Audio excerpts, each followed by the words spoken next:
But the description of these is very, very similar. If you read, books on these, I've talked to thousands of people about this, and these little beings appear and they look the same and behave the same for everybody. And it's like it comes down to this. It's like the dwell on the threshold. The similarities are striking, and the behaviour is the same. It's like that's why I say they are experiencing some kind of program initiation type thing. They're experiencing, because when you confront it properly, it never comes back. It's like you pass that level and then you move on. But I would call this confronting the shadow self and dealing with that a different kettle of fish. It's quite a very deep spiritual thing to do. Indeed, it reminds me, what you were talking about, the beings, it reminds me of Rick Strasberg, I believe that's his last name, who did the DMT experiments in the 90s, Terrence McKenna, anyone who goes into an alternate reality and they talk about these beings, which could be an aspect of oneself, shadow self that one needs to confront, or, like you just said, beings that are in that realm that once you deal with them or you do whatever, you pass that initiation. It could be an infinite variable of things. But I find that very, very fascinating. These are very spiritual things that we're dealing with. And I always tell people, all of these things may sound fun and things of this nature, but one has to make sure that one does the work. Because these are not tools to play with. We all have them, but they have to be taken quite seriously. I don't take anything lightly, especially when it comes to the spiritual aspect of life. Oh, yeah, you've got to take it seriously. A good example of what you're talking about there, and these programs never end, is you find a lot of people have repeated dreams. For example, over many, many years, I had a repeated dream and where I was chased by a bear. And if you're looking at the scenarios, these, hundreds of dreams I had where I was chased by this giant grizzly bear. It looked almost like I was, experiencing different lives. I remember in one of them I was I was a short French Canadian with a musket and a coonskin cap, and this giant grizzly bear was chasing me. But through the period of this, by having hundreds of experiences like this, and my mother had the same thing with the bear, many, many experiences with it, through the process of the bear chasing you in your dream state, you start to become conscious in your dream state, and to the point where you start to get it, just like you get the other programs. I've got to confront this. I've got to respond to this program in this way. And you get this intuitive download that tells you, when you are conscious enough, how to handle this test. And with the bear, I finally became fully lucid in a dream state, very powerful dream state it was. And then I created this big bunch of weapons. I had heavy machine guns, I had RPGs, you name it, shotguns. And I had this war with this bear. And right at the end, I was completely out of ammunition. I was down to my shotgun. And the last couple of rounds of the shotgun, the bear finally, it was like 14 foot tall, collapsed in front of me and died. And I'm fully conscious, fully lucid. I said, I finally killed it. It's over. And, breathed a sigh of relief. And then the bear morphed into a T-Rex dinosaur. And I thought, what part of fair is this? This is not fair. And then I'm running and I'm looking for a cave, and this T-Rex chasing me. And I found this slit in the rock about, 18 inches wide. I could just fit through, and like a little slit in this hill. And I went into there thinking it can't change me. But it narrowed its head and it elongated its neck like Rubber Man. And the head followed me through this crack into the inner caves. And there I am, the shotgun on the floor, the T-Rex head in front of me, and I'm standing the other side. And it's looking at me, looking down the shotgun. Come on, come on. And, of course, the lesson there was, you're partly conscious, you're creating weapons, you're still behaving like this is real. the correct response here is to actually walk up to it and say, you're not real. I don't believe in you. Or give it a hug or something. You know, it's not real. Ignore it and turn your back on it. And that is that's the highest response, you know, to say, I don't believe in you. You don't exist. This is a dream state. And, of course, you learn and you evolve, and that takes you up to a whole new level of dreaming. Absolutely. Absolutely. Because the more you fear it, the more that it invokes itself. It's like this interesting paradox when you compare the tangible reality, if you will, and the astral dream time and all of these other realms. The same universal rules apply. The power of the mind and what we give our attention to is very much invoked, and even more so in these dream planes, if you will. So the more that you are an alchemist, if you will, when it comes to your consciousness and the control of emotion, that's the key word, emotion, you will be quite masterful. Do you agree, Robert? Absolutely. And control here, very, very important. Now, if you get into the dream state and you become lucid in the dreams, it's also when you get into the astral, real time or whatever, if you do not control your emotions and your urges and your instincts, if you get into the astral thing or into a lucid dream, and it's like, yeah, this is my realm, I'm like godlike here. And if you start, for example, if you're in an astral realm and you start having sex with people there, your sexual instincts get the better of you, and you think, like, the whole dream state is my harem, you know, and you start doing things which you wouldn't normally do in life. This is a good example of failing the test here. I mean, it's not going to. It's like fighting the bear. I mean, fighting the bear and trying this and trying that. It's human nature to experiment here, and it's not going to hurt you. It's not like you suddenly become evil, although it can become addictive, which is another thing here.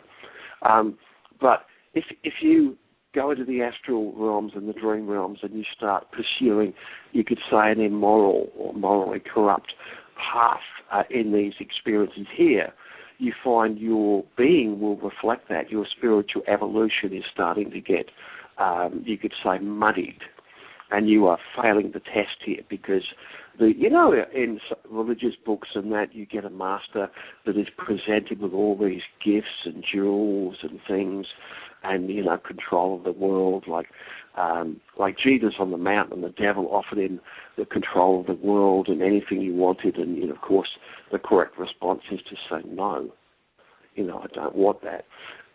It's a similar thing in the dream state, the astral state, when you're in these like wild states here. Even though you think you're alone and you have full control over this, somebody is watching you, and that somebody is your own higher self, your higher spiritual aspect. You could call it your spirit or your soul, or your higher self, or as Anthony Peake says, he calls it the inner daemon, which is a really good term. There is this vastly more powerful aspect of you inside of you I call the higher self. It's like this is inside of you. It shares every cell of your body. You share the same brain. You share the same body. You share the same mind and the same memories as this. It is so enmeshed within you and so close to you, you can't see it. But it is there inside of you, sharing your every thought and everything you look at. It's there with you. And you can't hide from this. You can't, take time out and go to Vegas and, what happens in Vegas stays in Vegas. You can't do that. It's always with you. So there's no way away from it. So you have to start growing up and maturing here and taking responsibility for not just your actions, but also your thoughts and your fantasies, your astral projections and the dream state. You just have to start broadening your level of control and responsibility. So you can't get away from this. Indeed, here. And let me tell you, you have ESP because it leads into my next question. Anthony Peake talks about the daemon, the higher self. And, I'm on his forum, and I've read of experiences, and I actually had a double experience, if you will, that in the flesh that really scared the living crap out of me, but it was a blessing. And that's a whole nother story. But I've heard people who have actually been confronted by their daemon, their higher self, on this physical plane. Now, having said that, have you ever seen your higher self in the astral? Not that I know of. I mean, I've had experiences with exalted beings, spiritual masters, and angels. I've had experiences with beings like that, and I mean, they could be manifestations of my higher self. Your higher self has, vastly superior creative ability to you, and superior knowledge. But so that's possible. But the major, I have a lot of communication with my higher self for many, many years. That's where you could say your creative ability comes from. And that includes, teaching me how to write and the things that I've done in my life. I mean, I finished grade 8 successfully. Well, not particularly spectacularly. I was trained, you could say, in the Astral, including classes in English and grammar and writing. And I vividly remember, I'd wake up in the morning when I was going through this training process, and I taught myself to write at a very high level, going from like grade 5 level to published author level in about less than 12 months. And my mother, who was a writer, was amazed. And I would wake up in the morning, and in that hinterland between waking and sleeping, I'd be aware of pages of text scrolling past my eyes. It's like a thesaurus, a dictionary, textbooks and things. And but back to that, I had a major experience with my higher self, which is the classic, to give it a term, the conversation with the holy guardian angel, where you have a conversation with your higher self. Well, conversation is probably a bit of a misnomer. It's more like a discourse by your higher self. And this happened to me about about 15, 16 years ago. And in this, I went to meditate in the evening, and my family were already asleep, and about 9 o'clock at night, they went to bed early. And I would always meditate until about 3 in the morning, because I always meditate for a few hours a day. And I went into my room, which was the front living room. We had a nice little tile fire there. It was winter, and and I had a lamp there. And I went to turn off the overhead light, and I was standing. And before my hand could touch the switch, a voice spoke beside me very clearly and loudly, a normal speaking volume. And it was a beautiful male voice, rich and eloquent, probably one of the most beautiful voices I've ever heard. And it said, "Robert, it's about time you and I had a long talk." And I said, "¿Qué? Por favor?" I froze. And it started talking.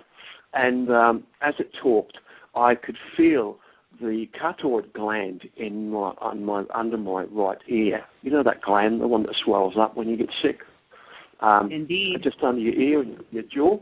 Yeah. That one there was vibrating strongly and modulating with the voice. And also my mastoid bone directly above that, like connected to that, that's a curved bone that goes around your ear, on my right ear. My mastoid bone was also vibrating, modulating with the voice. And I could push my fingernail into my mastoid bone, that curved bone, and I could feel the vibration quite strong on my fingernail, and I could feel the modulation of the voice as it spoke.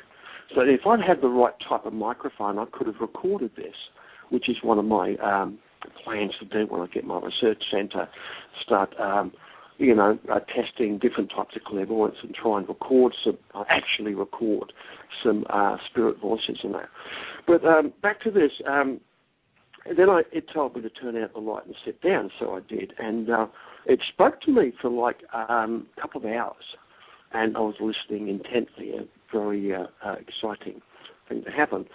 And I remembered after this, I remembered about the first 10 minutes of the conversation. Now I probably remember about 30 minutes. It's like the memory of that is timed. And keeping in mind that, as my higher self, we share the same mind. So it has access, and it looks like it limits it. And depending on what stage I'm at in my life there, a little bit more comes out, a little bit more. And the first thing it told me, of course, was I've written an article on this called the catch basket concept. And if you go to my website, astraldynamics.com, and you look in the article section there, you'll see the catch basket concept, and or put it in the search box there, it'll come straight up. I think I've got it on astralbob.com as well. But the catch basket concept explained to me why I wasn't getting anywhere. I mean, at the time I had a typical set of New Age beliefs. Most people at that stage, was getting somewhere. I believed in all these kind of things. And it pointed out to me, it says, Robert, it says, how many of the things that you believe in do you actually have personal experience with? And it explained to me that a lot of my beliefs I had intellectually chosen to accept. It's like, you hear this all the time, You're talking to someone, telling them about something, they say, oh, that resonates with me, that's kind of in harmony. I choose to believe that now. You have no personal experience. Personal experience is everything. Now, it is. What it told me was, it says, if you have in your foundation belief system here, all the things you believe in there, if you have false and erroneous and mistaken beliefs in there, including religious baggage and all this kind of stuff, this creates a problem in your belief system which forms your perceptual filters, so that when you download an intuitive truth from the universe, and let's say truth is round, it's a sphere shape, all truth is sphere shaped, and let's say your belief systems form a triangle, and if you force truth through your belief system filters, the truth you're downloading becomes severely damaged or destroyed. So you can't download actual truth, real true knowledge. So what it told me to do was to make a list of all the things I believed in, an exhaustive list, and then make a list of all the things I actually experienced and have personal experience with. Okay, things like, gravity is real because I fall down. Astral projection is real. Healing is real because I've given healing and received healing. Angels are real because I've encountered and interacted with angels. This and that. And it was quite a short list. I probably had about maybe 10 things in there. But it was very, very real and solid. And I had to throw the rest of it out. Now, I did this because, I learned long ago it's too painful to argue with the big guys. And I went into something like spiritual shock because, all the stuff I had no experience with was gone. So it was like, basically, I've been sent back to grade 1 and given, now you've got the alphabet and you've got the numbers. These things are real stuff and there. And, but when this settled into me, it started to take hold of me. My belief system has become very, very, you could say, scientific, open-minded, skeptic. My core beliefs in me are very, very solid, and I jealously guard them, and I'm always fine-tuning them and, keeping them pure. This is what allows me to download ideas and to solve problems and to enter into spiritual states which are precluded from most other people who have faulty belief systems. Now, as far as I can see, every holy book in the world, every holy man, every teacher, every guru in the world tells you the same thing in some way, shape, or form. They tell you to proceed through personal experience.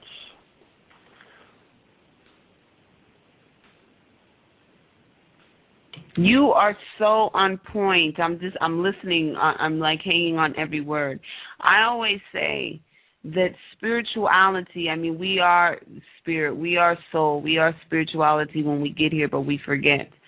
But the actual experience of that, all of the doctrines that are on the planet are roadmaps to experience. It is an opportunity for one to test everything that is being said, if you will, and everything else in between is fluff.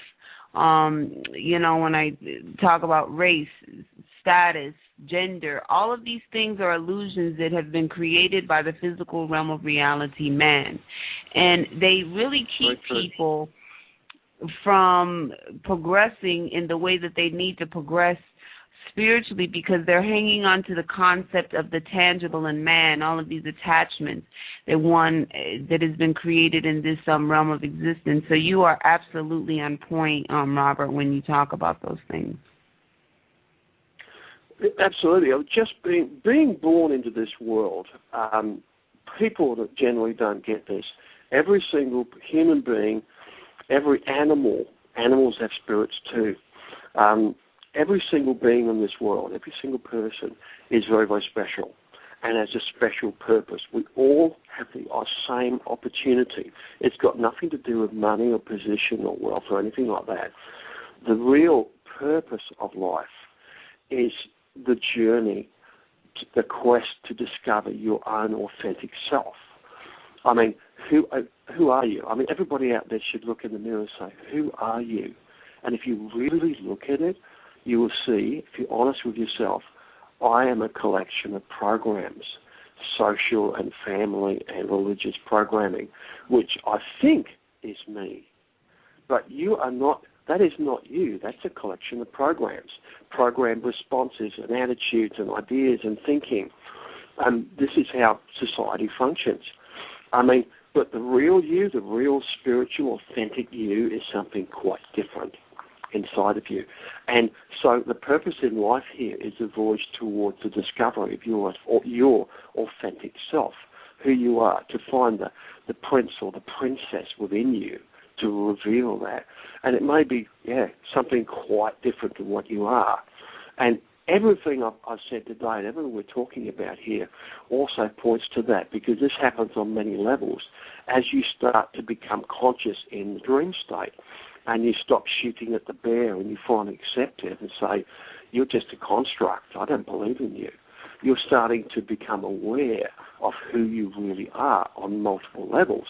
And this has to happen in the physical level too.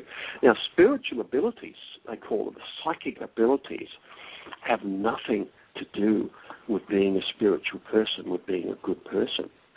I mean, a black mage or a black witch can have very powerful psychic abilities of clairvoyance, the ability to astral project, and, all spiritual abilities. And even connections in higher dark realms. All of these things are possible. And so you can see very clearly that psychic abilities do not indicate that a person is spiritually evolved. You can be a really bad, evil person and have extremely powerful psychic abilities. So these are tools. It's like a gun. A gun is not an evil thing. In the hands of a park ranger, a gun is a very useful tool, or in the hands of a farmer, it's a very useful tool and necessary. But in the hands of, other people, it can be a very, very dangerous, evil thing. But it's not the gun itself, it's the people and how it's used, which defines whether a gun is evil or whether it's a blessing. So this is the same with people and psychic abilities. The psychic abilities, of course, are the gun.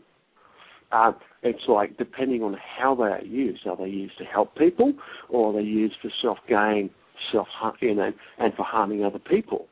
So because you can use even the healing ability, it has a flip side to it. You can give healing to somebody and help them, but you can do exactly the same thing and change the intent, and you can harm a person, and you can send illness to a person. Everything has a flip side. So, it's a journey towards authenticity, which is, you could say, the purpose of life. And the meaning of life, which leads on from that, of course, is also very, very simple. And the death, actually, dying and death points directly at the meaning of life. Because when you die, the only thing you can take with you are your memories and experiences and who you've become, your character, That's all you can take with you. Everything else falls to dust. So therefore, if that's the only thing you can take with you, then the meaning of life is to experience life to the full in as many rich and wonderful ways as you can, to gain a lot of life experience and to grow from it. To learn and to grow and to experience life. And, it's quite simple. There's nothing complicated about that. Absolutely. It's interesting that you say that about the spiritual tools because, like I said at the beginning of the show, we all come here with the same hardware. The question is, which way are you going to evolutionize your consciousness, towards that one end of the spectrum of light or to another end of light? It gets, like you said, it's a flip of a can go either way. And goodness or evilness has nothing to do with it. They can both be enacted, in nature, very, very much so. There was something else that was on the tip of my tongue that I was going to ask you, but it left the mind. I guess it wasn't meant to be asked. Until it rises back into the forefront of my consciousness, I will ask it. But until then, I noticed that you are starting to do Merkaba work with your astral travel, and also I find it very interesting that you are incorporating energy work, which I find to be quite important, and they go hand in hand. Having said this, as we notice the sacred geometry of the Merkaba, if you will, it does resemble something physical in this physical realm of reality, and that is the pyramid. Due to the timeline that we're on now, Robert, because it seems like the quickening is happening, time is speeding up, do you feel like the pyramids are helping individuals activate their traveling vehicles or Merkabas unbeknownst to them or beknownst to them? I'm not really sure I can answer that one here, but I can comment on the Merkaba. Now, I tried the Merkaba technique with the two three-sided pyramids, and you have to, the lower one, which goes over your feet, below your feet, up to your chest, and you have to spin that one, I think, anti-clockwise at the speed of light, and you've got 9/10 the speed of light, and then the top one you've got to spin in the opposite direction at 9/10 the speed of light. Now, as far as I can ascertain and what I've read on this, even the people that teach this and write books on this can't actually do the technique. Now, and I mean, they can't do it successfully to what it is supposed to do, which is to eject you out of your body and create the light ship, which gives you control over travelling through space and time. Now, I found a way to do that intuitively, an intuitive download. And I discovered that the actual technique was a bit of a red herring, the twin pyramid type one. Because if you've ever tried to do that, to hold that in your imagination with your body awareness to give it power, which is to use the energy work technique to actually spin them, it also requires you connected with your higher self as well. You've got some flow of communication there because you have to make commands and give directions to spin these at the speed of light. What I did was I interpreted from that the fundamental principle here of what was happening. And then I found an easier way to do it, which was doable, because I tried to do this. I mean, when it comes to body awareness methods, tactile imaging, my system, and imagination, I'm like one of the best here. I'm really good at it because I've done so much of it over so many years, and constantly doing this, using these techniques.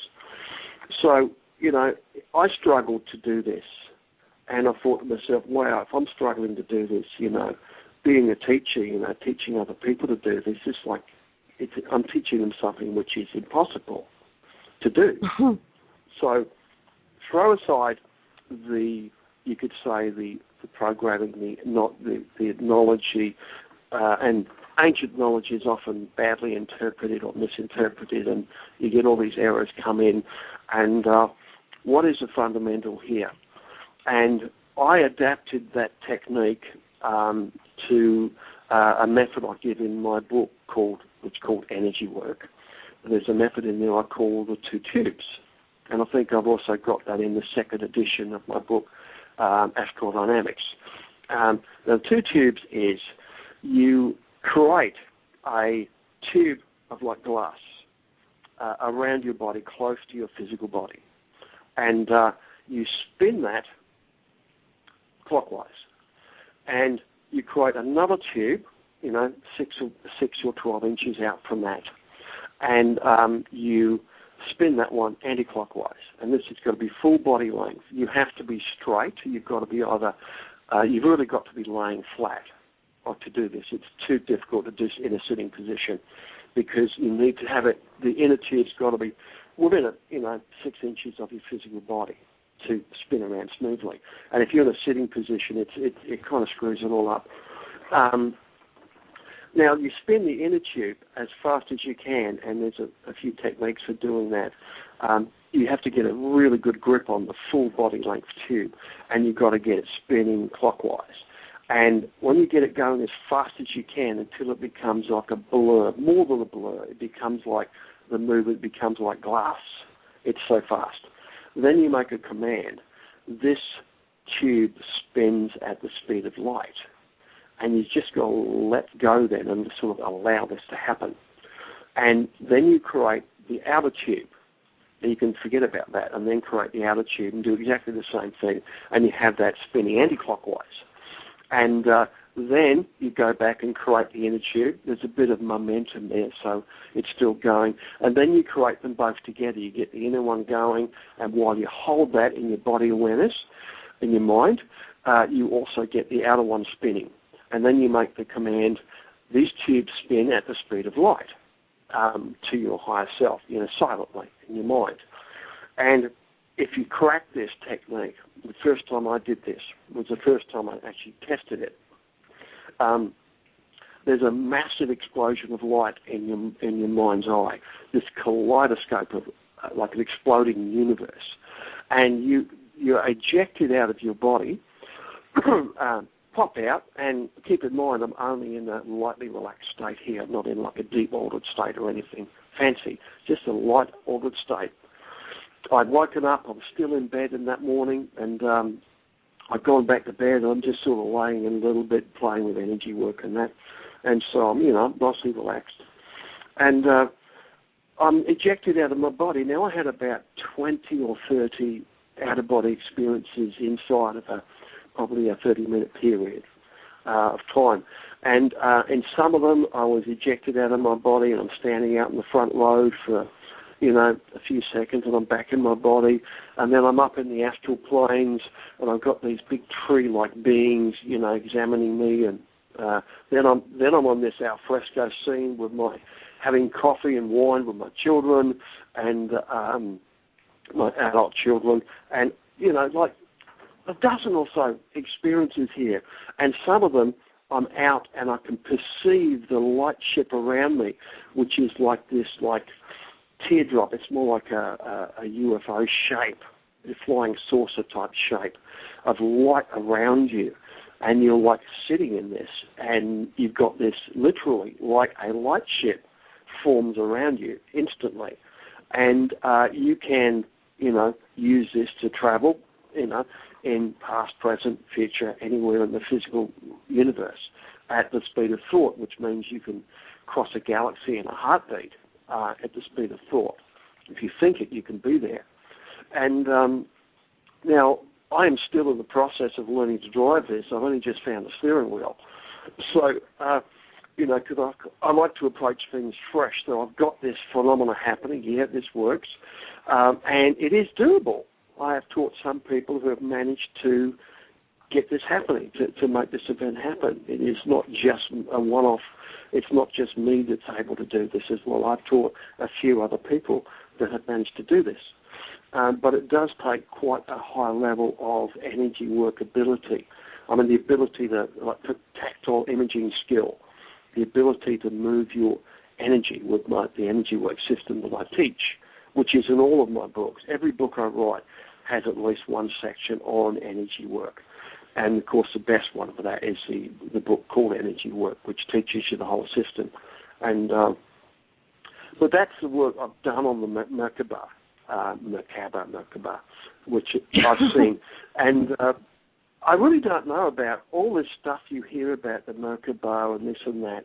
I mean, the people write books about it and teach it and that, even though they can't really do it themselves, and they admit this. Well, some of the websites and books I've read and that, people ask the questions, and it's an incredibly difficult technique. I can't do it. It's like, well, you're good like, to even be able to do that, yeah. Because I've only seen and worked with but in conscious meditation, and when I do that, it makes me like quite dizzy and not feeling so good, because that's energy, Robert. So for you to be able to do that at that level, that's pretty out of sight. Oh yeah. Now the difficulty there is the three-sided pyramids holding that shape. It's a complex shape. Now the added complexity of having two three-sided pyramids to spin, and then the instruction of making the spin at 9/10 the speed of light in opposite directions and trying to hold that. I found that. Maybe other people find it easy. I find it really, really difficult. In order to make that technique work, it's got to be smooth. You've got to be able to do it, and you've got to be able to put every ounce of your power into that to get this body when it's actually spinning at that speed. So, you need something a little bit easier. I mean, hey, there may be ways of making it work if you really practice with it, but I don't think so. Now, you mentioned there about feeling ill. Now, some energy work techniques, if you really push the envelope, like working with particularly your central column, really heavy energy work actions, like even the 2 tubes actions, if you really spin them tubes, it can make you feel ill. It can even push you into physical shock, which I've done that to myself on a few occasions, where you'll go into shock because you are interfering with your central nervous system. Because when you are like spinning a tube through your central channel, which runs from the top of your head down to the base of your spine, that flat area between your anus and genitals is, you could say, the area where the central tube goes down to.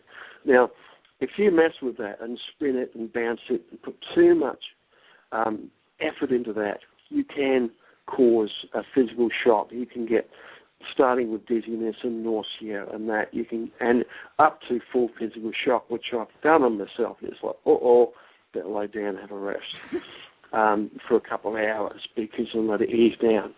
But anything like this, if you push the envelope and it makes you feel ill, if you apply the golden rule to this, I have a golden rule which I teach in all of my workshops, my online workshops, and in my books.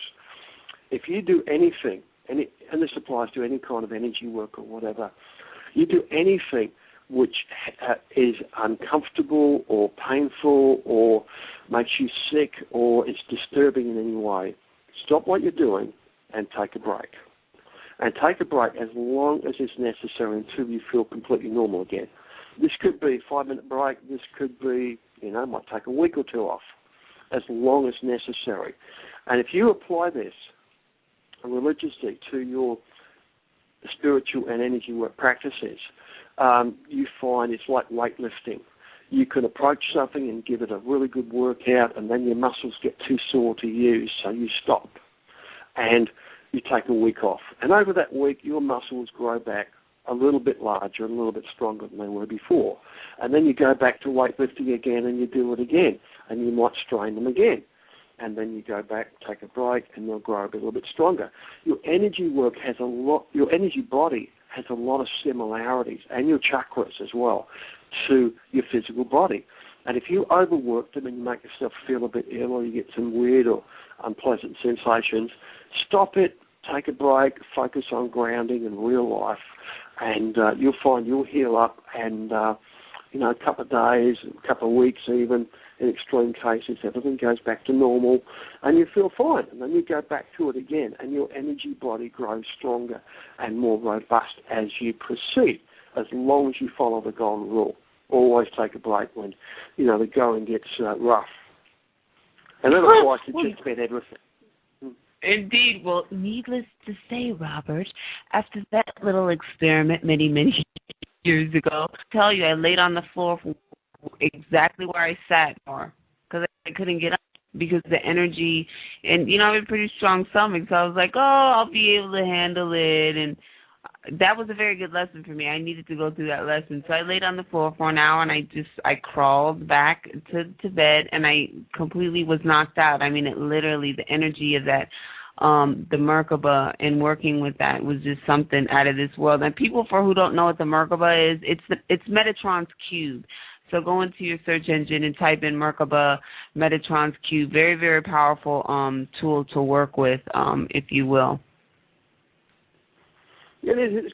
I look upon the Merkaba technique as something. It's like a Rubik's cube.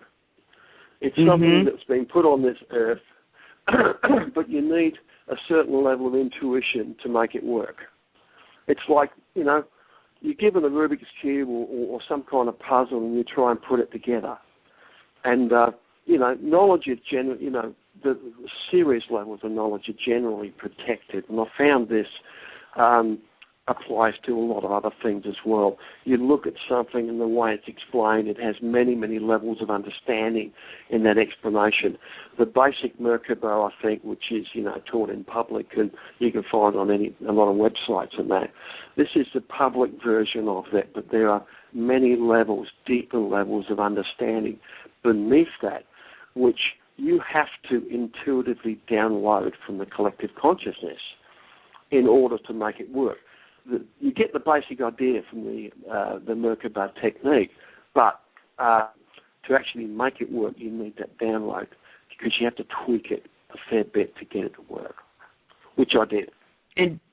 Yeah, indeed, and I was about to say before anyone works with the Merkaba, I mean, you'll know if it's meant for you to work with the Merkaba because you literally get physical downloads within your body. I mean, that's how I got certain things. I actually got geometry, if you will, downloaded into my frame. I know it sounds crazy, people, but it's true. A lot of things I don't tell y'all, family, but there are certain things that were downloaded within my frame, my physical body, so I was able to handle that energy. But it was a very good lesson, Robert. Never do that again. But you're right. You build up your endurance, if you will, right on point. And I could talk to you for hours. We have 17 minutes left, and I have a couple more questions for you, and then I'm going to let you go. Even though I don't want to, I could talk to you and sit around the campfire forever, Robert, I tell you. When it comes to, I started to think the other day about the whole chakra aspect, the dimensional aspect, this number of 7, and the astral planes. Are there astral planes and subplanes that match each chakra, which is basically one level that you go through, that you pass and you evolve to, then you go to the other level that matches the same chakra? I think there are levels that you will naturally go to if you go into the astral planes proper, the astral plane structure, where, for example, if your throat chakra is the most active chakra on you, then you will naturally go to the 5th astral plane. But depending on where you're at, if your navel chakra is the most active, you'll probably go to the 2nd or 3rd astral plane naturally. I mean, you can tweak it from there and you can move about the astral planes, but you have a natural affinity, a natural energy, which will depend upon your most active chakra. Yeah, there's a connection there. I mean, if you look at the back of my book, Astral Dynamics, and again, you can download a free copy of the first edition on astralbob.com, and it's got the back cover there at the end of it as well, the artwork there. If you look at the blue background, the general blue hue, that is the color produced by the throat chakra. And the other bits of it relate to other chakras, like if you look at the golden petal in the centerpiece there, it's like a golden lotus flower there. Of course, that relates to another aspect of the energy body. And in the center, of course, you've got the purple. It's actually, in the artwork, it shows a dot, but it was actually a purple jewel when you're actually there. And this structure is what I believe the Buddhist mantra Om Mani Padme Om relates to. That translates to the jewel in the heart of the lotus, which is on the fifth astral plane, which is the centerpiece of each square there, the jewel in the heart of the lotus. And if you pass through that astral plane surface skin, through dead center through the jewel, that will take you to the highest level in the astral planes. So they can be used to navigate. And if your energy body is up to it, you'll get there, I think. So a lot more experimentation needed with these things. Indeed. And I've always experimented with sound. For me, there's something with sound that helps the door open cosmically, if you will. When I use my singing bowls and I sit and I meditate and I actually hold the frequency of Om or one of the tones, and I get this buzzing sensation in my head, I find that I'm able to do certain things. What is the correlation between sound and actually leaving your frame? Well, sound affects your whole being. It's like if you look at hemisync, for example, the binaural beats invented by the Monroe Institute and sold by them. And we use the hemisync Journeys Out of Body album a lot in the PAPI, Practical Astral Projection Intensive online workshop that we do. Extensive use of that because it not only affects the mind through the ears, because you're listening to these binaural beats, just like a hissing sound, or a little bit like surf, I suppose. And the body like that, it not only affects you that way through the ears, but if you apply hemisync to a person that is profoundly deaf, I mean a person that's had their middle ears surgically removed, they don't have eardrums. If you put hemisync on them, it still works. They don't know why. All they can do is that they sort of theorize that the hemisync sound affects the entire being.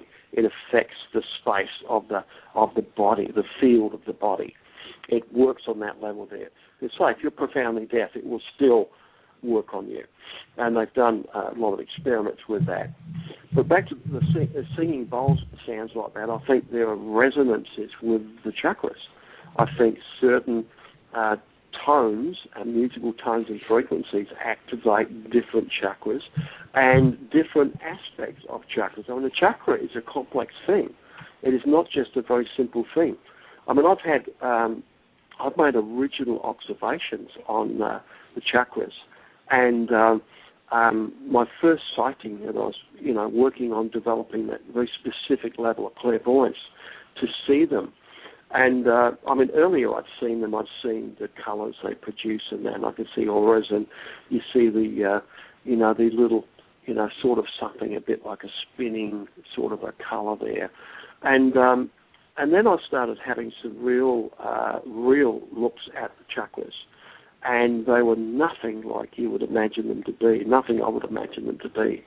The heart chakra, for example, when you look at it clairvoyantly on this deepest level, you see a six-sided triangle. You see the two triangles intersecting, like the Star of David, in the center. You see around that you have 12 petals. I counted them.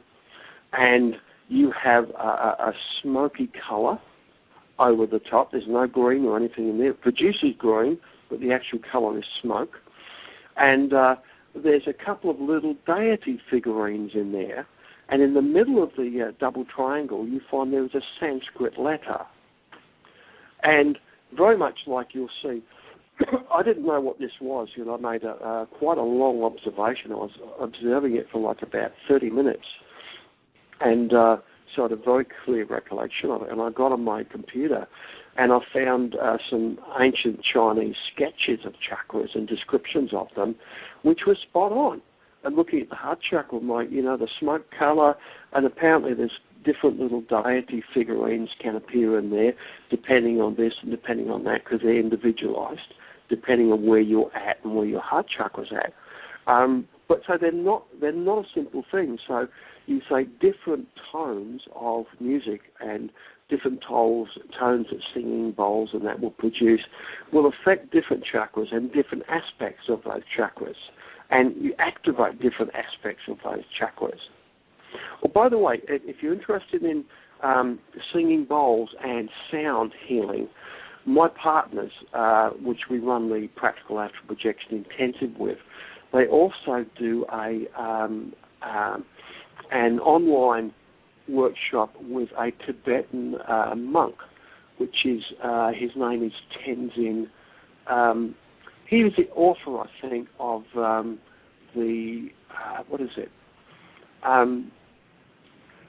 there's a book called The Tibetan Yoga of Sleeping and Dreaming. I think he's the author of that. But anyway, they do an online workshop on Tibetan sound healing using the best of technology with him. And if you go to their website, which is glidewing.com, you'll find information about that Tibetan sound healing workshop, which is, I've heard a lot of good things about it, but I've never taken it myself. I've been way too busy the last couple of years to take time out to, I love sound. And, when you were talking about, it makes sense to me, maybe not to anyone else, but it makes sense to me that with a person who is deaf, that sound would still be comparable to them, because let's face it, we are water. So water is a conduit of vibration. So to have that in our brain, by the way, is suspended in liquid. So to have that frequency going through the ear and resonating through the head, the crown chakra, I would imagine that the person who cannot hear, doesn't have an inner ear, would be able to feel that frequency. So that's pretty wild, to say the least. But it's not surprising. Well, absolutely. If you look at the neurophone, the neurophone is a device where you can play sound through the skin. And it was invented by a man, his name slips my tongue at the moment. It'll pop into my head in a second. But it's a device where you can play a DVD and you put these sensors on your skin. It could be on your stomach or your legs. And you will hear the music perfectly in your head. Now, this is the fundamental technique. Flanagan, that's his name. A man called Flanagan, and he invented the neurophone, Neurophone, when he was, I think he was 14 years old. He's a genius, 14 years old he invented something like this. But this is a technology which the artificial ear, they have a cochlear implant, they call it? Yeah. They can actually put a bionic ear in you now, so they can restore your hearing. This is the same technology. It's based upon Michael Flanagan's neurophone. It's based on the same technology, and you actually hear through the skin because the body, your brain, your mind accepts sound traveling through different pathways. So if you don't have any ears, even if you do have ears, your physical body is also affected by the sound, because it vibrates through you. Sound passes through your body. So the sound frequencies and notes affect your physical body on a different level. So if you take away the ears, if you don't have ears, then it's going to affect you in a different way. Your brain is going to take that information in from through different pathways, which is what happens.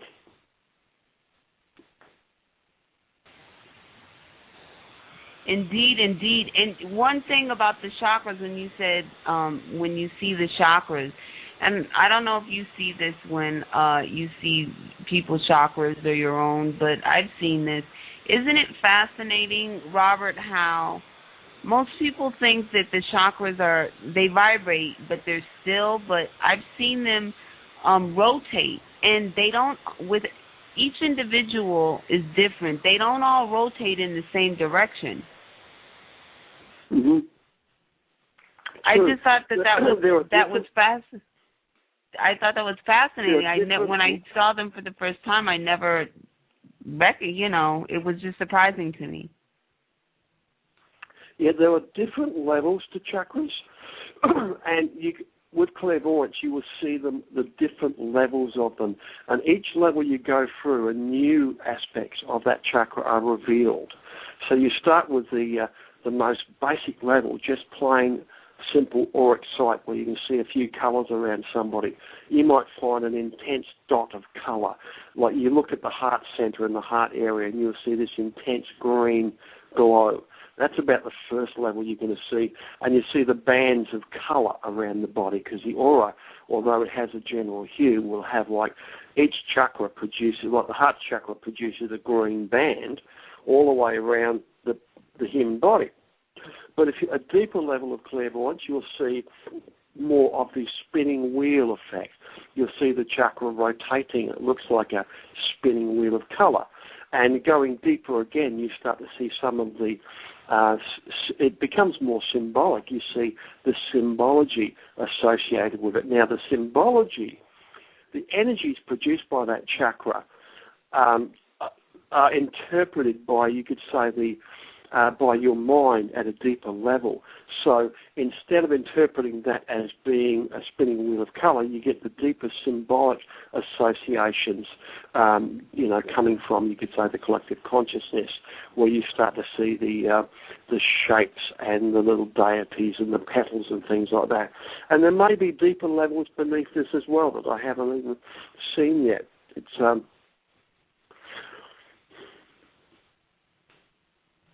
it's very, this chakra itself is just fascinating. And,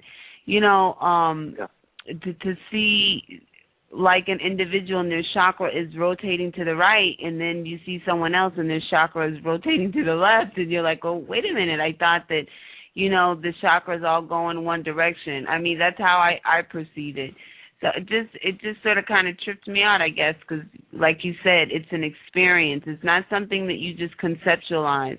It's something that you experience. So when you actually see it up live and in living color, it's like I'm a kid in a candy store, Robert. What can I say? I can't help myself. That's exactly how I felt when I saw my first deeper levels of chakras and that. It's like, wow. I mean, times that I've seen the whole energy body in its glory, I mean, deep inside, including look at the individual organs, which are neatly colour-coded in that. It's like, and you start pulling away the layers, you say, wow, I'm becoming a real clairvoyant here. This is so cool. And I could keep doing it for like days, You wouldn't stop to eat because I don't want to miss this. It's I can eat later. Indeed. Family, we are going into the archives for just like 5 or 10 minutes because I have to ask Robert one more question. And I'm so sorry, Robert, but I'm dying to ask you this question because, we have Robert Bruce on the line. What can one say? So call in really quickly. The phone lines are jam-packed literally to the rims. So call in to 917-889-7207, 917-889-7207, so you can hear the last question or you can check it out in the archive. The phone lines are jam-packed. Now, one of the things, I've done energy work on myself. I don't do it on others. I sort of kind of keep my tools to myself, if you will. I'm really working on trying to branch out, but it is what it is. One of the things that I've noticed on individuals when I've been, like, I've had a partner in, like, a workshop or whatnot, whatever, I've noticed that they have pins. Some people, and it's going to sound strange, but Robert, you'll understand what I'm saying. Some people have pins in their back. Some people have a metal plate in front of them, in front of their heart chakra, all the way down to their solar plexus. Some people have a plate, an etheric plate, if you will, over their eyes and pins like at the side of their head. Have you ever seen that before? I have seen things like that. What you're seeing here, I suggest, you are seeing energy. And when you're clairvoyantly, your brow center receives energy if you're looking at a person. Now, if you see colors, textures, and symbols and objects in the aura, the object you see, like if you see a steel plate over the heart, right, that would be an indication to me that heart is shielded. Apply some logic to it. What does that symbol mean in general, and what does it mean to you? So if you see a person who's like their whole front is shielded, that's a very shielded person. There's probably a lot more to them than meets the eye. Or they may have had a very bad romantic experience, or they've been hurt in childhood, and their heart is very, very shut down and very shielded. Other things like pins in the back, they may relate to acupuncture pins. I mean, it could result to, clairvoyantly sometimes you will see daggers in someone's back. It's like if you look at this, someone's been stabbed in the back. It's like a psychic attack from another person where they've been stabbed in the back and they are carrying a wound. So some of the things that you see in the aura like this have a logical translation of what the symbol means to you. And steel plates would be like shielding. They've got areas which are shielded or shut down, or, for various reasons. Well, I guess I'm asking this question because when you see things, like I said, I'm a kid in a candy store. And, I just remember seeing these things and being, like, amazed because when you can actually see them, you're just like, wow, it sort of kind of blows. It's just mind-blowing. It's something that I can't articulate. And you know what I'm saying, Robert. You can't really articulate it. It's something that one has to be able to see with their own spiritual eyes, if you will. So I just found that to be quite fascinating. Oh, it's absolutely fascinating. And keep in mind that you are working with your higher self. Now, what you are seeing, the energy coming off a person, which causes, you look at their aura, their deeper aura, and you see there's steel plates and pins and things here. You've got your learned mental associations in the sight center of your brain, which is interpreting your visual data, and they kick in as part of your perceptual filters as well. Your belief systems affect this. Of what you're expecting to see and what you believe you should see.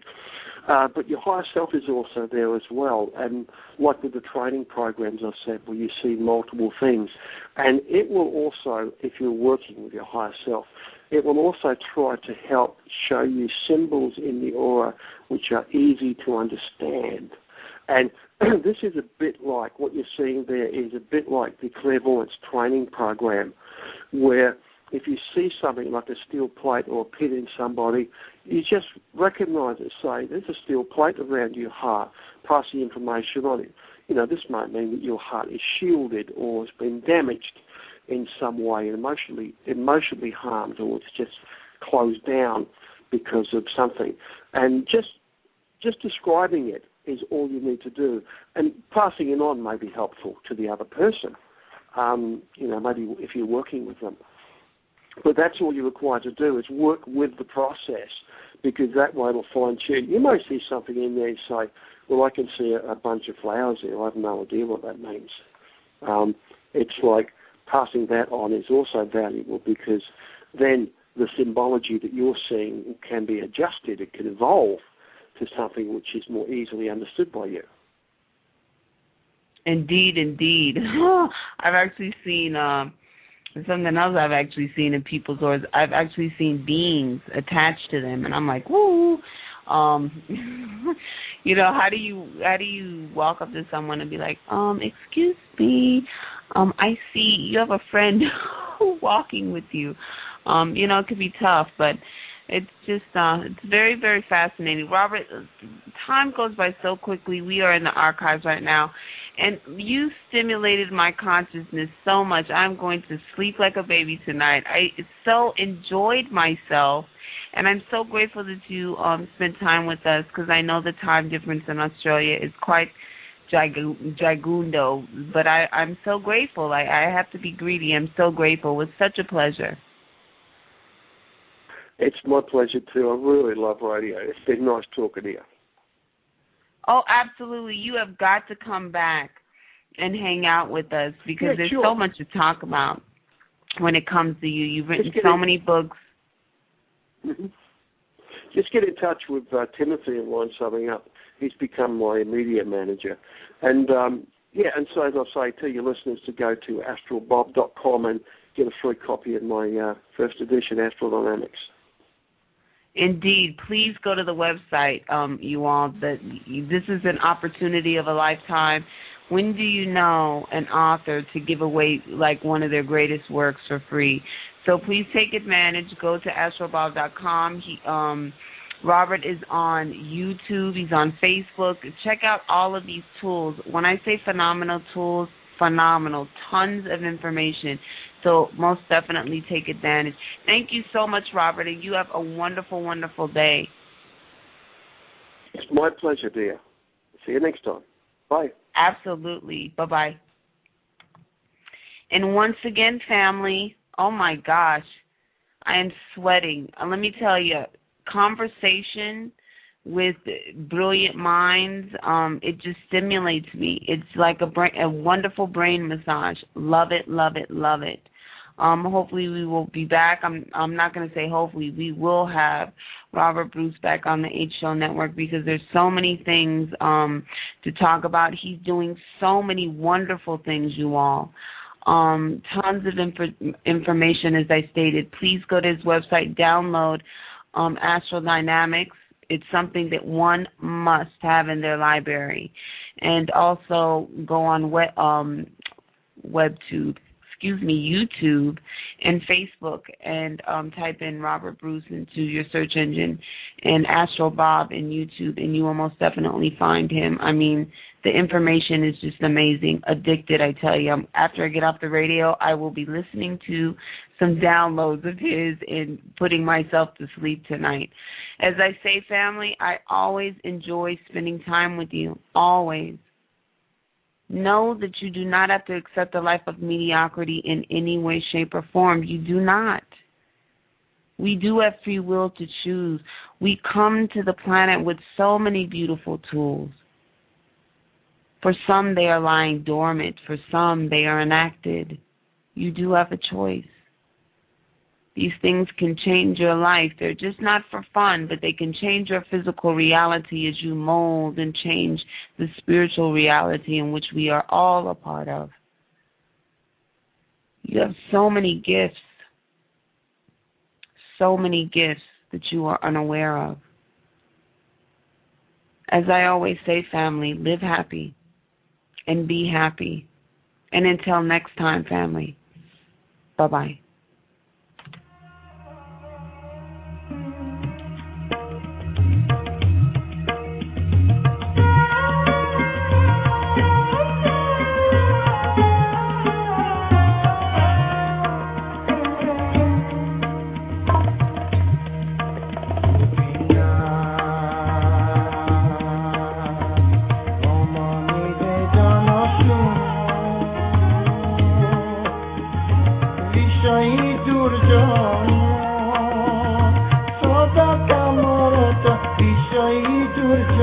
Sada kamoroto kichuna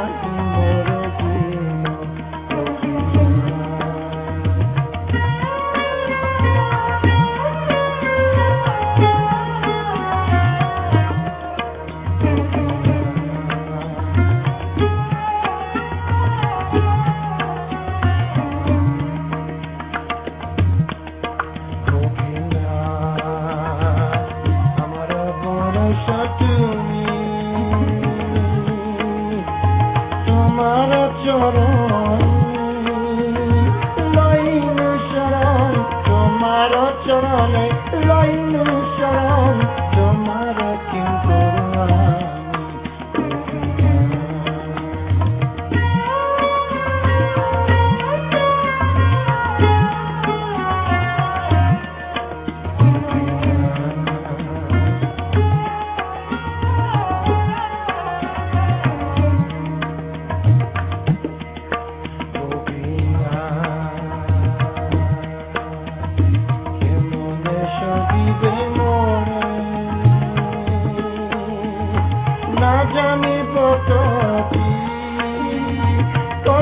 জড়মতি না জানি জগতি কর্মে জড়মতি করেছি সংসার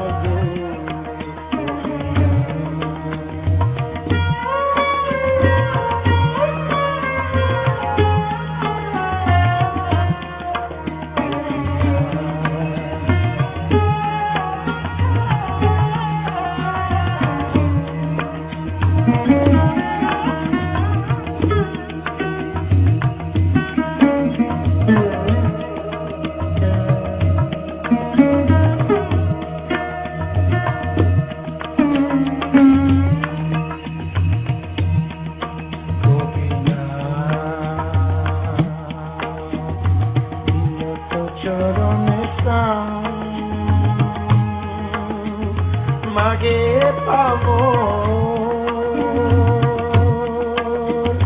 কান্দিয়া কান্দিয়া মাগে পামর কান্দিয়া কান্দিয়া করো সে করুণা